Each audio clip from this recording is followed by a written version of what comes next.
Thank you, Ms. Rusquis. Can you tell us your name, spell your last name? Yes, my name is Christopher Cusmano, last name C-U-S-M-A-N-O. And where is it you're employed? The State Attorney's Office, 18th Judicial Circuit. And how long have you worked for the State Attorney's Office, 18th Judicial Circuit? A little over 3 years. And how long have you been an attorney? I've been attorney licensed in Florida since 2018. I'm also licensed in New York State since 2010. Okay. And have you had any other jobs as a lawyer before you came to work for the State Attorney's Office in the 18th Circuit? Yes, sir. I worked as a litigation associate after law school for approximately 1.5 years. Then I was active duty in the United States Army Judge Advocate General Corps for about 7.5 years. Then I moved to Florida, took the Florida bar, and then began employment here. Okay. And your current job assignment at the State Attorney's Office, 18th Judicial Circuit? Prosecutor for, I would say, general crimes. Okay. On this docket. Okay. And your role in this particular trial, what was your role? I would say and I don't say this to minimize my role, but I was a number 2 on the case. Cases are assigned to individual attorneys, but I was on the case. I consider myself certainly part of the prosecution. Right. And when did you become aware, familiar with the case file? Would have been the week before trial when we it was on the trial docket. There was a question of whether we were going to have the trial or not, and I think we were notified the week before we were going to have the trial, and then that was finalized when the case was ultimately set by the court. Okay. And what activity did you have with the file? What involvement did you have with it? So I spoke with Mr. Avon about the case. Obviously, I reviewed the agency report, in particular, focusing on the detective's report. We've heard some testimony of the detective. That's the main detective, I think McClure, but nevertheless, that detective's report. I reviewed some of the deposition transcripts in the case. I reviewed some notes prepared, by Mr. Avon in terms of the witnesses he intended to call. There was some issues with a lot of these witnesses lived out of county, in some cases out of state, and it was a question of who could we actually, essentially, for lack of a term, reasonably procure for trial. Okay. And in the file review, was your file review limited to the items that you just described? It was, but to be clear, that the surveillance video, which I think is really the crux of the issue today, was provided to me. It was referred to in the agency report.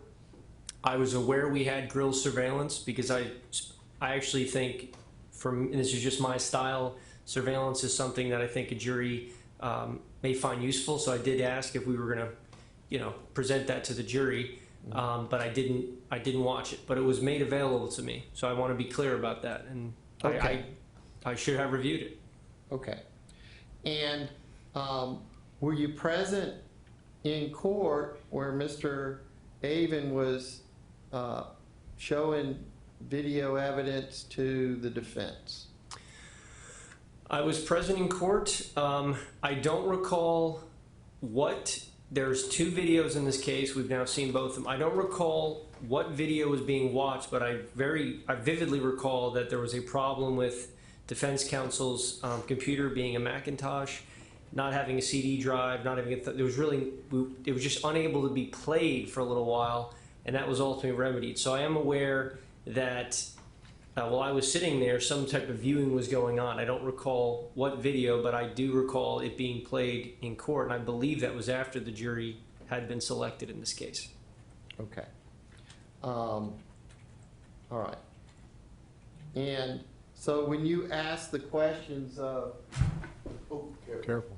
all right? Yeah. Miss, I look this over here. Leslie Lefevre. Yes, sir. About, and I think I just pulled the Oh, sorry. HDMI cable out. You're not the first one. Okay. When you asked the questions of Ms. Lefevre that ended up being false, untrue, at that time, did you know they were untrue? No. Okay. And so when did you learn about the fact that her statements, the specific questions you asked about whether or not she'd seen anybody with beverages or what appeared to be beverages going into the automobile, when did you learn about that? And I will answer that, but to be clear, it's not just Miss Leslie's testimony. That's the most prevalent one to me because I questioned her personally. I learned it when it was played on the in open court. It was probably 11 a.m. yesterday, give or take. Okay. And I'll be honest, sir, my heart sank when I saw that video. Okay. All right. I don't have any other questions. Thank you, Mr. Espis. Mr. Martinez, any questions? Yes, just very briefly. Good afternoon, Mr. Cusmano. You indicated you're a fairly experienced prosecutor at this point. More of a lawyer than a prosecutor. I haven't, done as much prosecution certainly, Okay. but I have But 3+ years at least in this office, so I think that's experience enough. Sure, but throughout these 3+ years, would you agree you've had a decent amount, for lack of a better term, of felony trials and misdemeanor trials? Yes. And when a state witness testifies contrary to information that a prosecutor objectively knows, or that contradicts what a prosecutor objectively knows, what is that prosecutor's obligation? Well, in the first place, not to ask that question. Ask different questions, number one. Number two, when it occurs, confront the witness. I'd be honest, I probably would have froze for a second if I had known knowing what I know now. I probably would have froze because it's you don't expect a witness to make a false statement, which is I think what happened. So, but we have a duty to not only we have a duty to correct it. Sure. And do you believe that occurred in this case? And by that, when I say that, do you believe that statements were given that were contrary to what a prosecutor knew in this case? Well, respectfully, I can't completely answer that question, but I will say I believe the testimony was false, but I can't answer. So you asked a little broadly. Sure. Let me get more specific. But I believe the testimony is false. Sure. And did you hear in this case? Did you hear Mr. Avon indicate that he viewed the videos with the witnesses prior to their testimony? Yes. And did you hear Mr. Avon acknowledge that he personally observed two bottles and one cup in the witness's hands prior to entering the van? Yes, not alcohol, but bottles. Yes, Sure. Two bottles and a cup. Right. And not one witness acknowledged that in open court. Correct. Not one witness acknowledged, and in fact, most of them advised that they could have not possibly had a bottle outside because of the policy of the club or the establishment. Correct. And despite that, Mr. Avon took no action to kind of correct that at that point in time. At that moment, yes, I think knowing what I know now, action should have been taken, and it was not at that time. And was it at any time prior to the state's closing its case in chief? No, as I indicated, it was when the video was played. And assuming the defense had not subpoenaed the witnesses, there would have been no opportunity for those witnesses to clarify any of those points. Correct. Thank you, Mr. Cusmano. I have nothing further. Yes. Thank you, Mr. Martinez. Any redirect? Well, I got a question on that. Hey, had the witnesses been released? I don't know about one by one, but I know some of them were, to my knowledge, but they also lived hours away. So, I mean, they could have been recalled, sir, but they're in Haines City, they're in Polk Right. County, they're in Tampa. These people could be called Monday, could they not? Potentially. I don't know, but potentially. Would you agree, Mr. Cusmano, I'm sorry, Your Honor, may I recross? Your Honor, would you agree, Mr. Cusmano, that both on the relevant day in question and today, it was acknowledged by the state defense and almost reaffirmed by the court that the procedure at that point was defense was going to close its case in chief, or rest, excuse me, defense was going to rest and the parties were going to go immediately into closing?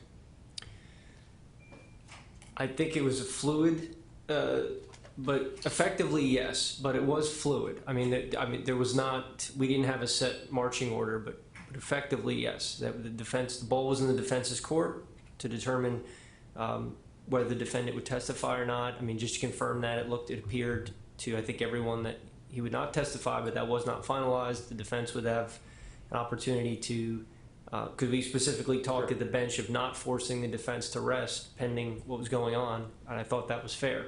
Right. Yeah, but let's be clear that it wasn't even remotely insinuated that the state was going to reopen its case or call those witnesses again. There was a suggestion for the state to reopen the case. It either came from the court or Mr. Avon. I don't think I suggested that, so I don't want to say I did. But then that was at one of the bench conferences. I don't know when that suggestion was made, but I mean it was after the events that have led us here today. But it was suggested by someone for the state to reopen. And do you recall the court giving the state an opportunity to bring the jury back out to play the surveillance video for the jury without even having to reopen or without having to present it in closing arguments for the first time? I will be honest, I don't recall that specifically. I know there was an issue with, and it got a little contentious, quite frankly, about sending the evidence back or not, and then if it doesn't go back with the jury, how do they view it, and the jury would come in and view it. But I don't specifically recall, and a lot of this is nebulous, and I probably need to watch the whole thing from soup to nuts at this point, but I don't specifically recall saying, let's bring the jury in right this minute. I do know the court asked during the case earlier about publishing. The state has the option to publish. She reminded the state, and then the court did ask later about the decision whether or not to publish certain things. Were you surprised, Mr. Cusmano, that there was 2 videos on one disc that was submitted into evidence? I was not aware of that until that was played about 11:30 yesterday for the court, and it was shown on the big screen. There was 2 files. Were you surprised, though? I was. And was there any clarification during trial about which video the jury would be viewing if they did, in fact, view any video at all? No, and I specifically looked at that last night because the 2 videos to me was I didn't recall it, but sometimes I'm thinking in my head about my witness and Mr. Pierre is testifying, so I wanted to go back and look at that about the 2 files, but there was nothing that I saw about that in there. Did you watch the entirety of the longer of the 2 videos? I saw, yes, not this morning I did, and over lunch I did. Okay. Did you have an opportunity to view all of it? Yes. And was there any moment when it looked like the group of individuals walked from grills to a pickup truck? So what I recall, and I will rely on the video, but my recollection of that, and which is in evidence, I think it's Stacy's Exhibit 2 at this point. Right. The recollection that I recall is you see the group of witnesses, just for the record, they're referring to in this case. It's approximately 7 of them at that point, which would correlate with the testimony. One member of that group, and I will say to me, that is Mr. Pierre Lefevre, but it's hard to tell, quite frankly. But one member, a male, does walk over to a white truck. The remainder of the party basically stays and mills around an area kind of what I would say near the marina. Now, do you recall, again, the testimony that most of the witnesses, if not all the witnesses, said they could have not brought alcohol outside because of the policy at grills? That I recall, yes. Right, and do you think that the fact that at least one of the witnesses walked to a pickup truck creates the inference that something could have been grabbed from the vehicle and not actually taken from the bar? No, I didn't. I guess it's an inference. It's possible. My initial thought, and the reason I recall that truck very vividly, is because there was testimony about people taking a ride, getting a shuttle from the hotels. Now, subsequently reviewing it, I believe Mr. Pierre Lefevre's testimony was that he did drive and that would be his car. So that allayed my concern, but that was my initial concern, was knowing the testimony about taking the shuttle. As to the inference, it's possible, but I think in my opinion, that would be a stretch because they've been at the grills for hours at this point. So do they have beer in their car when they could have got it at grills? I would think, to me, the more reasonable inference, not the only one, the more reasonable ones is whatever those bottles were, they were from grills. All right, but you agree that in even your observation of the video, you can unequivocally see that there are at least 3 containers that are designed to contain liquid beverages, and all of those were brought into the vehicle, unequivocally.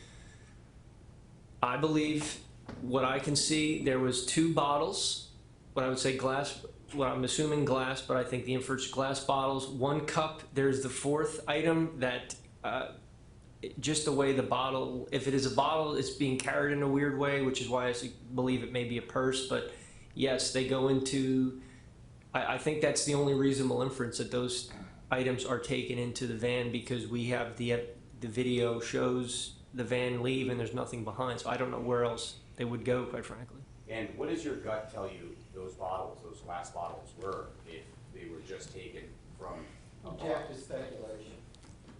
What do they look like they are? Overruled. Yeah. What do those bottles, those glass brown bottles, look like they were based on your experience? To me, they are alcohol, and I remember thinking that I don't know what else would they be, that the type. I was thinking of that European soda because it's a similar, but why they're coming from grills, they're all drinking. So I don't know about the cup, and I think that's important because Mr.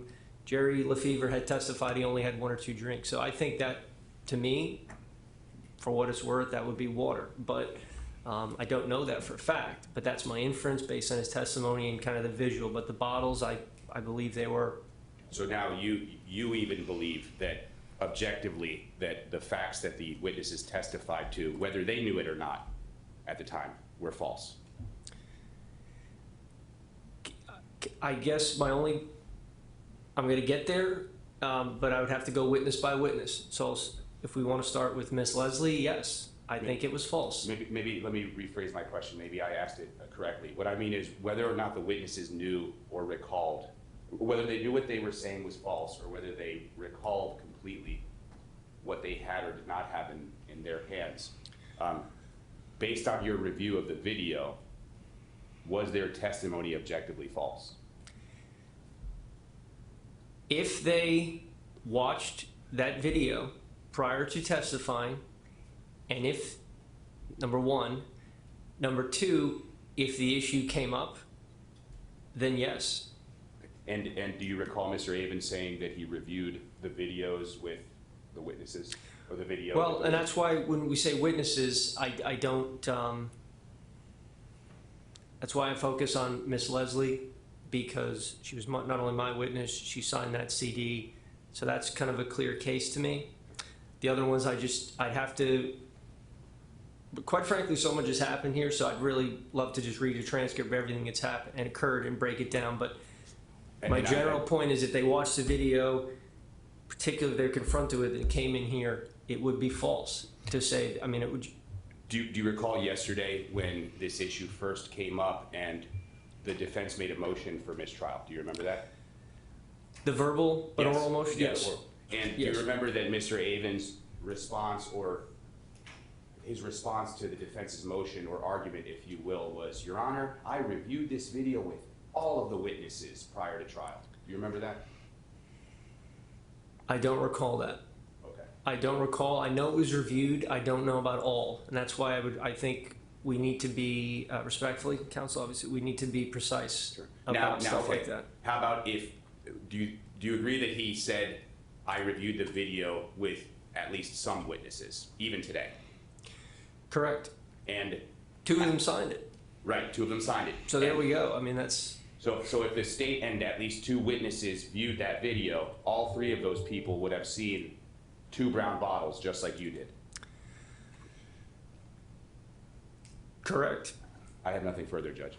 All right. Thank you, Mr. Martinez. Any redirect? No. Thank you. Thank you, Chris. Thank you.